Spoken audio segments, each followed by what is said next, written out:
Hi everyone, welcome back to my channel. I know you guys haven't seen me in a few months, and I won't get into this whole thing about what I've been up to or why I haven't been making videos. The very short and sweet answer to that is I've just been focusing my energy elsewhere. YouTube hasn't taken a priority. As a side effect of that, though, I have gotten tons of reading done, which is awesome and I feel very accomplished about.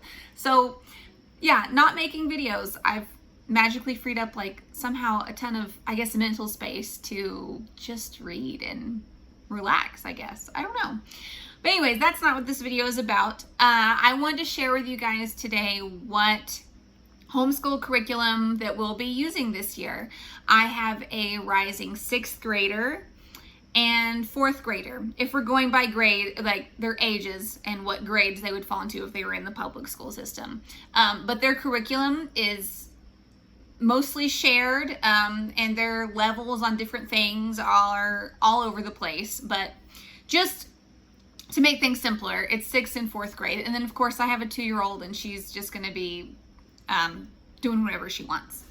So let me just get into what I have picked out for our 2020-2021 homeschool year.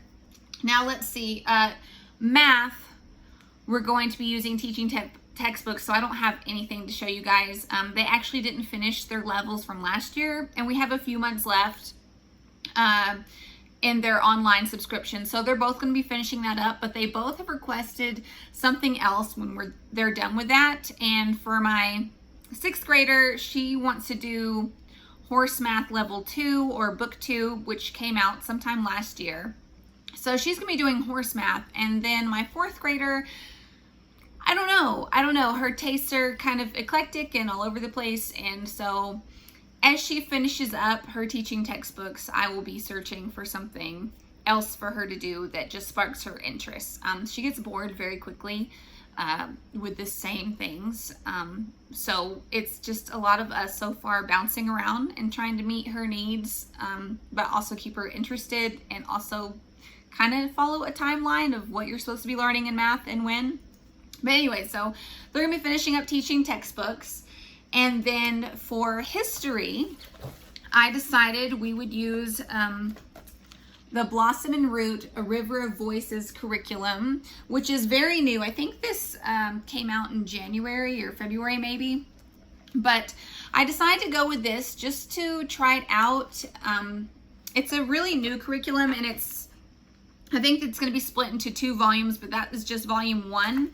And from what I understand of A River of Voices, it was literally named A River of Voices because a lot of the different, it's not just American history from the colonists' perspective and, the founders and things like that. It's literally supposed to be multiple perspectives. We're going to be using a lot of different spines this year to kind of cover just a multifaceted history, because it's more than just people coming from Europe and settling in America. So we're going to be reading about Native American history, Latino history, African American history, and how all of these people came together. And also, it's not going to gloss over, from what I understand, the really tough parts of American history, which is what I wanted. I feel like I'm going to learn a lot, so I'm pretty excited about doing this with my kids, because I'm sure there's tons of things that I didn't learn in my public school education that are going to be probably pretty mind-blowing for me, and I'm excited about it. So we have River of Voices, and then we also have these student notebooks. I haven't done these in the past when I did Blossom and Root, but this is just some notebooking type pages where we'll be, as we work through the curriculum, we'll be looking up different people and writing about them and researching them a little bit deeper. And I just feel like this is going to be a great jumping off point into really getting into, as much as we can, what actually happened in history, and not only hear one side of it. So for grammar, I decided to go with Daily Grams. This is the grade 4 student workbook. And flipping through this, I actually think I'm going to be using it with my 6th grader. And I've never used this workbook before, but I've heard good things about it, about how it's meant to be used every day. I don't know that we will use this every day, but it's just a really quick sheet that you can do every day that kind of just refreshes grammar rules and parts of speech and things like that. And grammar is actually something that's very important to me, so I just want to make sure that my kids have a good grasp of the basics. I really want them to be familiar with the really basic parts of speech and, you know, where commas go and capitalization and punctuation. Like I just want them to be very, very comfortable with that, because it's important to me. And I think you really need a good, solid, and basic understanding of grammar. So I'm going to be using this, and then in addition to that, with grammar, I'm also going to be finishing up Growing with Grammar Level 1 with my rising 4th grader. We didn't finish it last year because we didn't do grammar every day like I did with my first child when we first tackled this notebook. So we're going to be finishing that up. And then I also have this Growing with Grammar Level 5 that I might work from a little bit with my 6th grader, but this is pretty steep grammar knowledge, in my opinion. Like, this isn't stuff that I did in 5th or 6th grade with diagramming sentences. And I don't remember learning about participles and like the more obscure, in my mind, grammar things. They're important, I think, to go over, but it just seems like a little much when I really just need the basic understanding for now. So we're going to be working with that. So in addition to that grammar, for language arts this year, we're just going to be reading books that we enjoy and discussing them. And I've already made a pretty solid reading list of read alouds I'd like to get to, and a lot of them lined up with Brave Writer arrows. So we're going to be using arrows when those pop up. So I'll just be purchasing the arrows as we pick up books that they already have arrow packs about or whatever online. So I went ahead and printed this out. The first book that we're going to be reading aloud this year that's going to be part of our language arts is The One and Only Ivan. And I just went ahead and printed out the arrow pages that go with that. And if you're familiar with Brave Writer at all, you know a lot of it is discussion based, which I don't mind.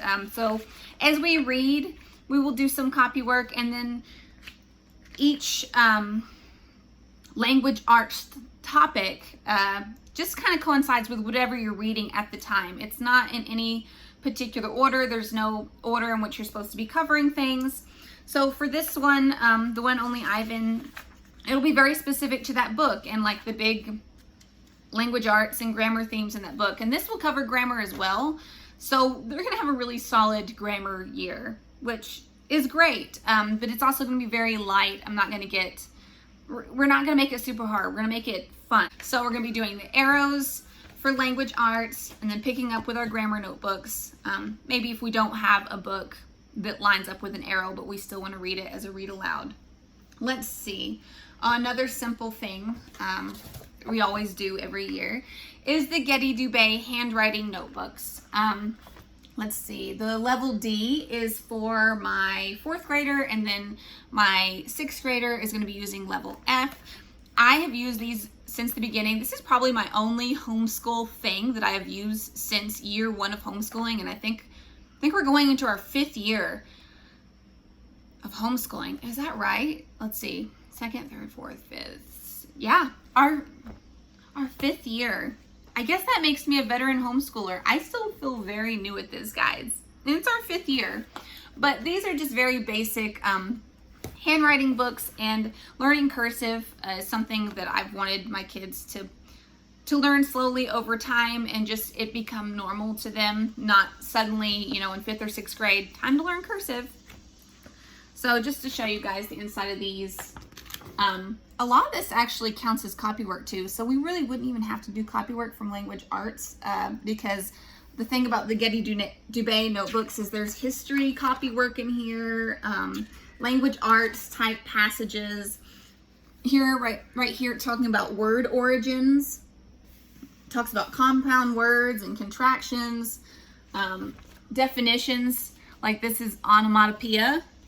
So this is like not just handwriting, but as they're writing and copying this stuff down, they're taking in actual relevant information. It's not just words and letters randomly compiled together. All right, let's see. Oh, all right. So for art this year, we're going to be continuing these notebooks. These are fun, just books I got at Barnes & Noble back during Christmas time. And I don't remember if I ever showed them to you guys before, but this is something that they do independently, once a week or so, or however much they want, but I like for them to do at least once a week. And so for this, this book, this is for my 6th grader, and it's called Draw, Paint, Print Like the Great Artists.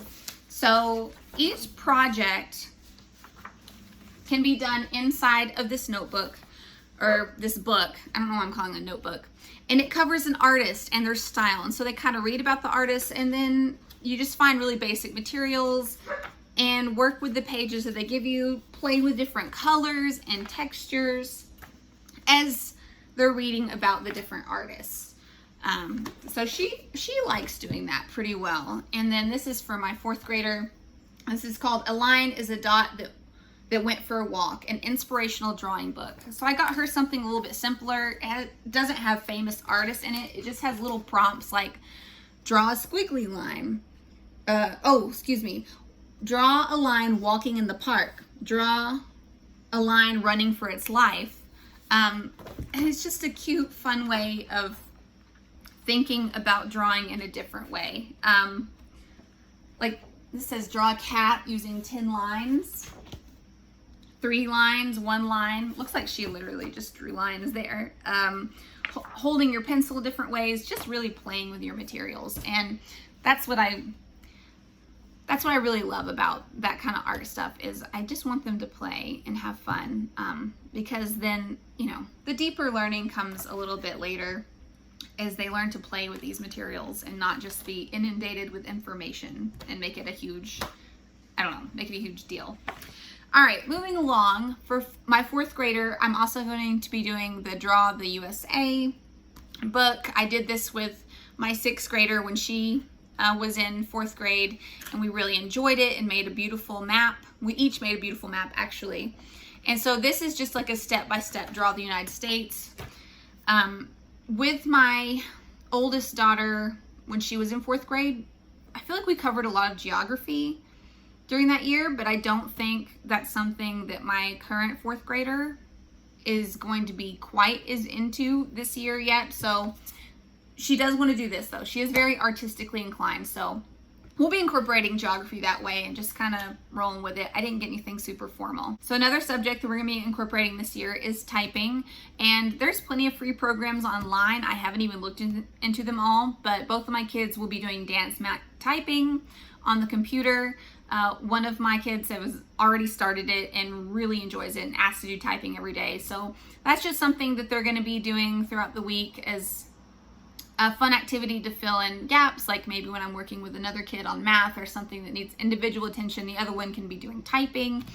And just, an important skill that they can go ahead and start playing around with. Dance mat typing is a free program online that's colorful, fun. It looks from a distance, because I haven't really stood over their shoulder and watched them do it, but it looks and sounds very video game like, and it's engaging, and they just really like it. So lastly, for science this year, I am going to be finishing up the Blossom and Root Wonders of the Animal Kingdom. I think we got halfway through last year. I don't know why we go through science so slowly, but we do. So I'll be picking and choosing activities and things to read about and look at from the Blossom and Root curriculum, just about different animals and stuff, and that's always fun. And then another thing that we're going to be doing, or trying this year, is learning about the elements. So I picked out The Elements, Ingredients of the Universe, an introduction to chemistry designed for ages 8 to 14 by Ellen Johnston McHenry. And this was just kind of a random thing that I decided on last week, actually. I was trying to figure out what science we're going to be doing this year. And really just, I don't know, I was trying to figure out what we should do, or if I should just base it off what my kids want to do. And then I just thought, you know what kid doesn't love chemistry concepts? My kids love doing experiments. And of course, chemistry is more than just doing experiments. But I figured we would just kind of run with that. And since they already want to do all these experiments and projects all the time anyways, we could go ahead and get a formal chemistry curriculum and kind of talk about why things are happening the way they are. So I've never used this before, but I did read some really good reviews online.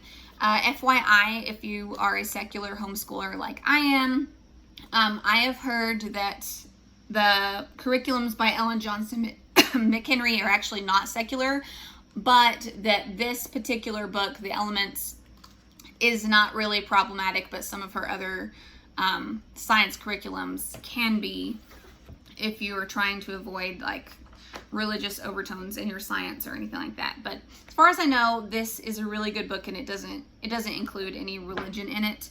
I've just flipped through it, and it seems like a good marriage for me personally between reading and some worksheets and talking about concepts, plus also games and experiments, which I need a good balance of because I can't be doing experiments all the time. I need a curriculum that can match up with the current energy that I have to do stuff, but also keep my kids engaged. So for me trying this out and just really playing around with learning about the elements, I feel like my 6th grader is going to get a little bit more out of that, but my 4th grader will definitely be along for the ride with the experiments, and we'll just be discussing the elements and chemical reactions and just trying to have fun this year. But I think that is pretty much the bulk of what we'll be using this year. Leave a comment below if you're familiar with any of this and you've liked it or you didn't like it, if anything looks interesting to you. And also, I think in my next video, I'll be sharing either the way I'm going to be approaching planning this year, which is different from last year, as it is every year. My planning changes every year, but I'm pretty excited about the way I'm planning to plan this year.